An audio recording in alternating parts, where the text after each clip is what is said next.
In this video, we'll learn how to approach creating some of the fundamental materials, including plastic, parquet or wood generally, concrete, and metals using V-Ray material. Hey folks, welcome to MoGraph Plus. This video is a free sample from our course, The Ultimate Introduction to V-Ray for Cinema 4D. It's a massive 13 plus hours course in which we explore all the aspects of V-Ray for Cinema 4D thoroughly. Make sure to check it out, the link is in the description. Also be sure to subscribe and ring the bell to get notified about our latest videos. Let's start with a plastic shader. So create a new V-Ray material and assign it to the shader ball and start interactive rendering. We are going for an orangish reddish plastic here. For plastic shaders, diffuse and subsurface scattering are probably the most important component and contributor to the final look of the shader, alongside reflection obviously. And normally you want to have the same diffuse and subsurface scattering color. So let's add a new V-Ray color node. Change its color to a vibrant orangish red with the RGB values of 201. 45 and 28. And now we can use this node as the diffuse color input. Now come over to the reflection tab and enable use roughness. For the reflections, as I mentioned in the reflection video, for most materials and shaders, you can safely keep the reflection color at white to keep the shader as physically accurate as possible. In the past, we used to control reflection color and roughness and then define very specific IR values for each shader. Just forget that. In this new approach, reflection color is almost always just a simple white, and the IR value for most daily shaders like plastic, wood, concrete, and so on can be around 1.5. The only thing we are interested in is the reflection roughness. We add variations to the reflection roughness with a grayscale texture, and that adds all the realism we need. We can play around with the IR value a bit, so let's set it to 1.5. If you have any issues understanding these parameters, you can refer back to the previous videos where we explained them in detail. Now let's go for the reflection roughness. Add a V-Ray bitmap node and load this BW_metal texture.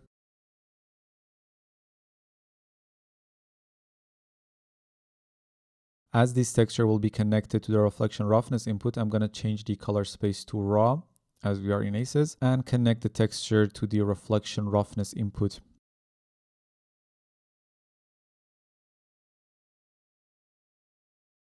And that is the result we get.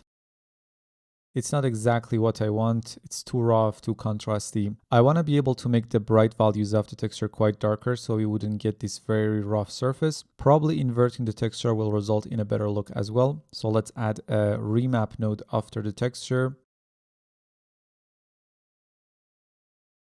and use the remap node as the reflection roughness input. In the remap node, first, let's invert the values completely.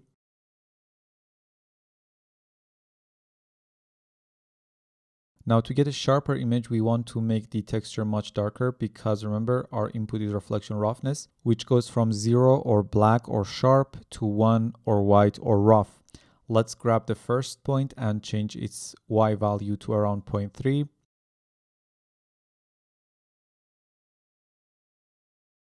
Now to avoid very sharp spots, we need to make the very dark values a bit brighter. So let's grab the right point and set its Y value to around 0.08.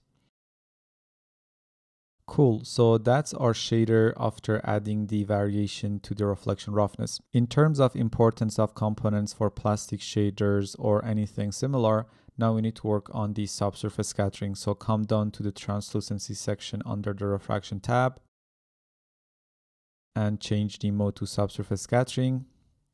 Set the SSS amount to around 0.75. Depending on the particular plastic that you are trying to create, the subsurface scattering amount can be quite low or high. You need to look at your reference image and see if it has a lot of subsurface scattering or not, and then decide on the subsurface scattering amount. I'm going to change the illumination mode to directional and use the same red color that we used for the diffuse color as the subsurface scattering color and the scatter radius color.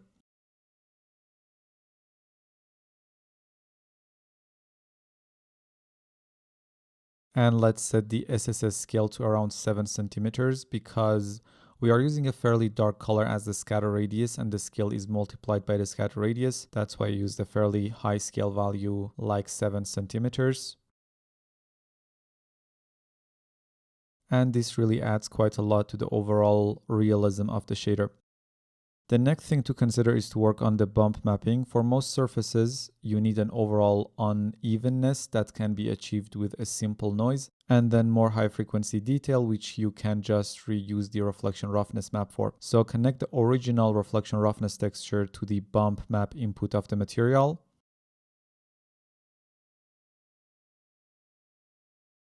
And now we need to dial in the exact bump amount that is needed. The current bump amount is too much. Let's decrease it to 0.1. Still way too much for a surface like plastic. Let's try 0.01.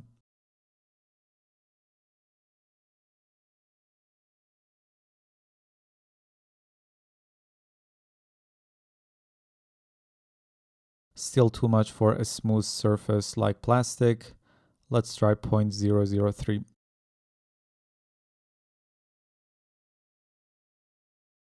That's good. We don't want to exaggerate anything. Subtle and little is always better. So that's the high frequency detail. Now let's quickly add that general unevenness to the surface using a noise texture. So most of the materials and surfaces surrounding us in real life are not made perfectly. They are not going to be perfectly smooth. There is some sort of waviness to the surface. And if you take a look at any reflective surface around you, you can see that overall waviness, unevenness. We can use very bump material like we learned in the bump mapping video a few lessons back to add that second layer of bump mapping. So add a bump material.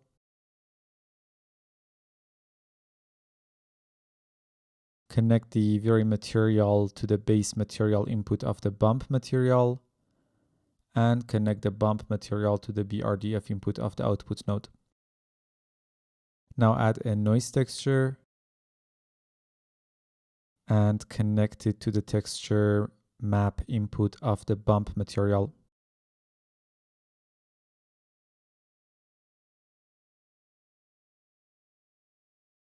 If I increase the bump multiplier amount to 10 centimeters in the bump material node, you can see the type of unevenness that I was talking about, but we want it to be subtle here. So let's set the bump multiplier to around 1 centimeters. Now let's see what we get.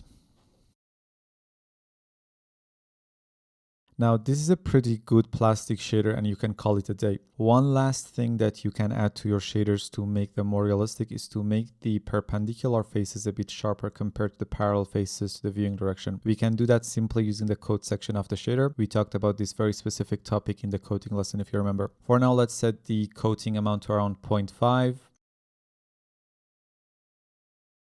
Coat roughness to 0.1. And coat IR to around 1.1. So it will be limited to only the perpendicular faces.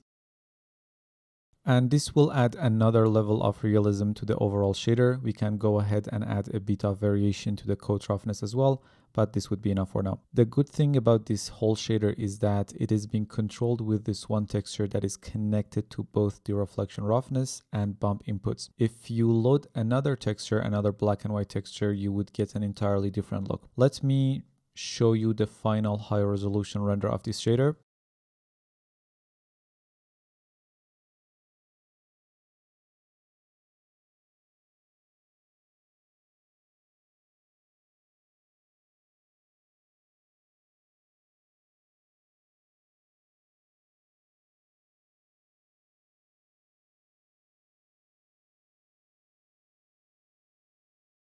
Great. Let's quickly turn this into an orangish plastic shader. So I'm going to duplicate the original one and assign it. Now we just need to change the color in the very color node that is connected to the diffuse color, subsurface scattering color, and scatter radius color to any color that we want. Let's go for an orange color with the RGB values of 242, 139, and 17.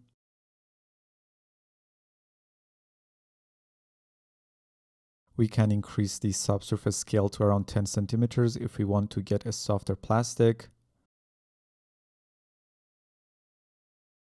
And that's our yellow plastic shader. Let me show you a high resolution render for this shader.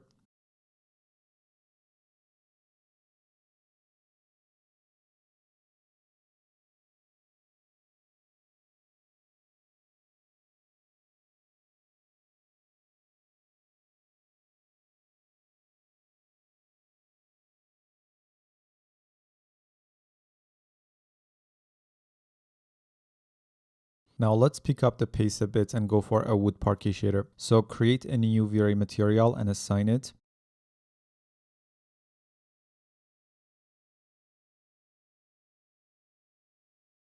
Add a V-Ray bitmap node and load this parquet.png texture.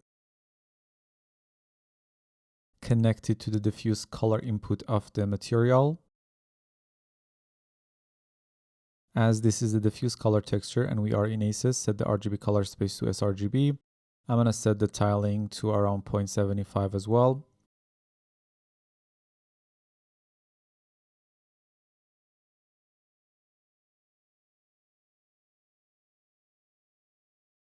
I'd like to use the roughness mode when using V-Ray material, so let's change the reflection mode to roughness.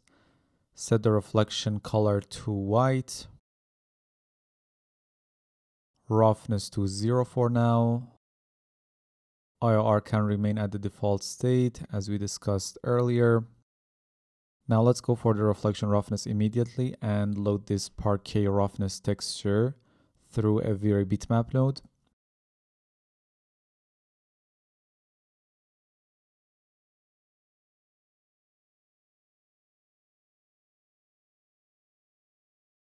Change the color space to raw and tiling 2.75 like our diffuse color texture. Like the previous shader, I'm going to quickly invert the texture as this texture was created for glossiness workflow. If I take a look at the texture,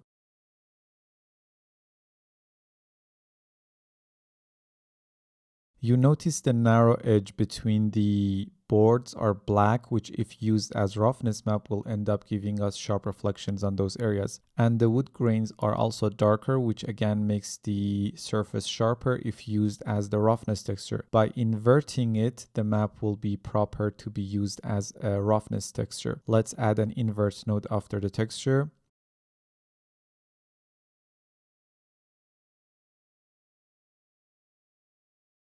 Now we can connect it directly to the reflection roughness input, or like the plastic shader, let's put it through a remap node for further adjustments if needed.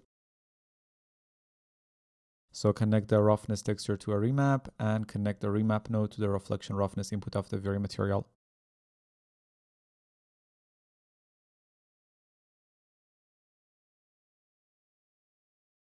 I'm just gonna make the dark values a bit brighter by increasing the first point Y value to around 0.1.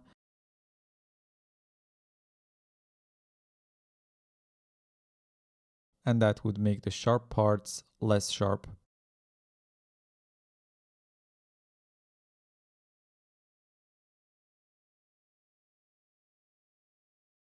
Let's quickly add some bump mapping as well. I'm gonna copy the reflection roughness map and load this parquet underscore bump texture.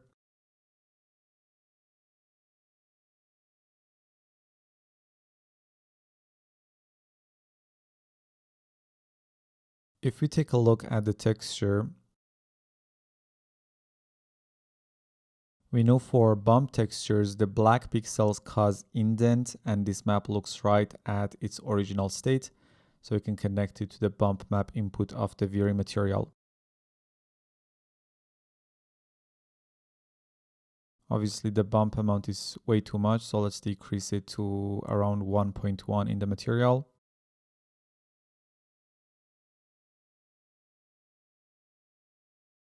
Now let's add that general waviness like the plastic shader. I'm just gonna steal the noise and the bump material nodes from one of the plastic shaders and paste them here.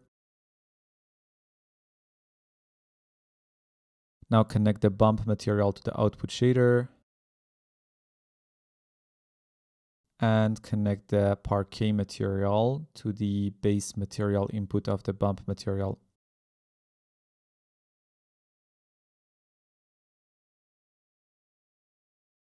Finally, let's add the coat layer. Just set the coat amount 2.3, coat roughness 2.1 as I don't want it to be extremely sharp, and coat IR to around 1.25 so the coating will be limited to only the incidence angles. And here is our Parquet Shader. Let me show you the final render as well.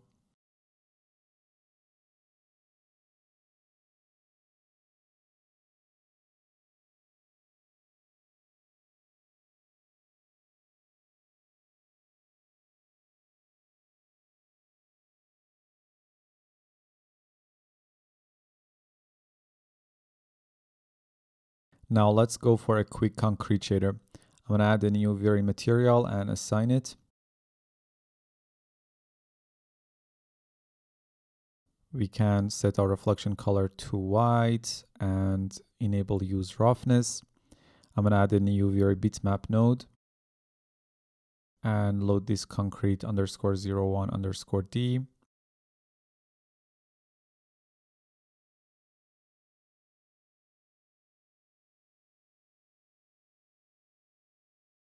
And use it as the diffuse color input for the material. For the reflection roughness map, connect the same texture to an invert node. For the same reason that we inverted the parquet roughness texture, we need to invert this map as well and use it as the reflection roughness texture.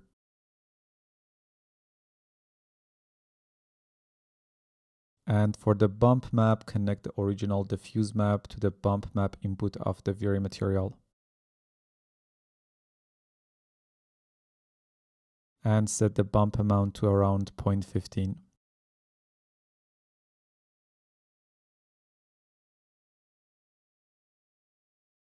And that's a simple concrete shader. I didn't use the noise map here for that overall waviness. You can do that as well, but here the surface is rough and that imperfection won't be visible on the surface. So for surfaces like concrete, you really don't need that unevenness. Let me show you a high resolution render of this shader as well.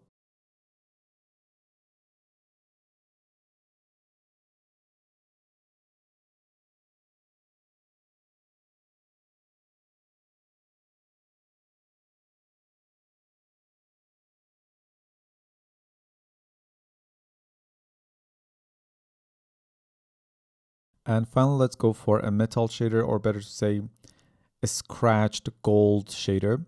So create a new Vary material and assign it. Set the reflection color to 1. Enable use roughness.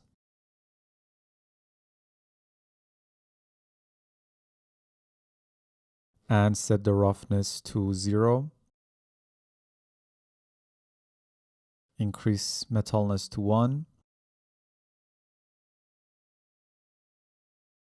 For the diffuse color, use this yellow with the RGB values of 236, 207, and 141. For the roughness, let's add a Vary bitmap node and load this bw underscore metal underscore 02.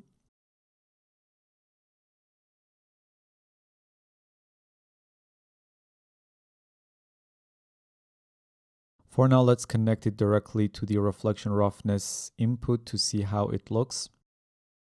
And let's set its RGB color space to raw as it is a data input.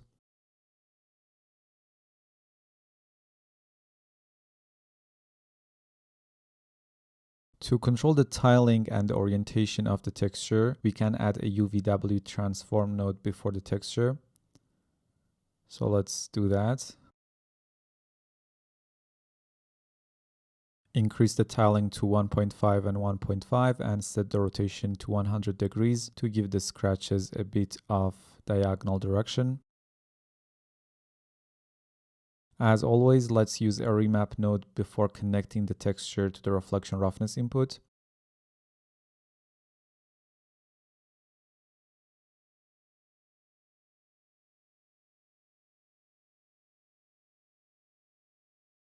Set the Y value for the first point to 0.1 and for the second point to 0.45. I'm just gonna change the point types to ease and add a bit of bulge to the curve to make the values of the texture less contrasty.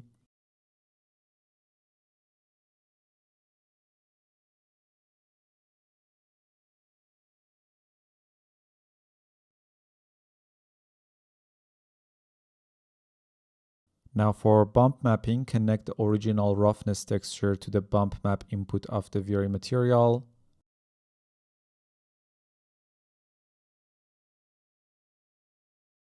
And we need to decrease the bump amount significantly, maybe try something like 0.002.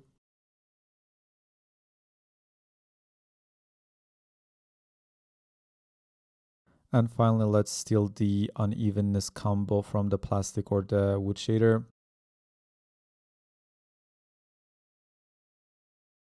and hook them up properly here.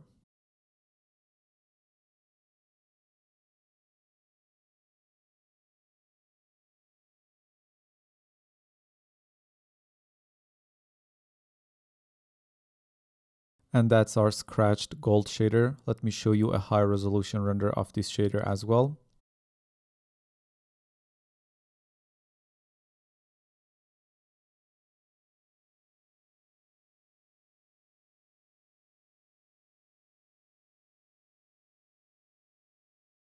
So that's how you approach creating different shaders in V-Ray for Cinema 4D in their simplest form, maybe a bit more complex. Obviously, this can get much more complex than this, but now you have a good foundation to build upon. It's a very simple approach. Reflection roughness is the key to everything, and you build around it. So in this lesson, we learned how to create shaders like plastic, parquet or wood, concrete, and gold or metals. See you in the next one. Make sure to visit our website mographplus.com and check out our premium CGI and rendering courses for Cinema 4D, 3ds Max, Maya, Arnold, Corona, V-Ray, Redshift, and much more. See you in the next one.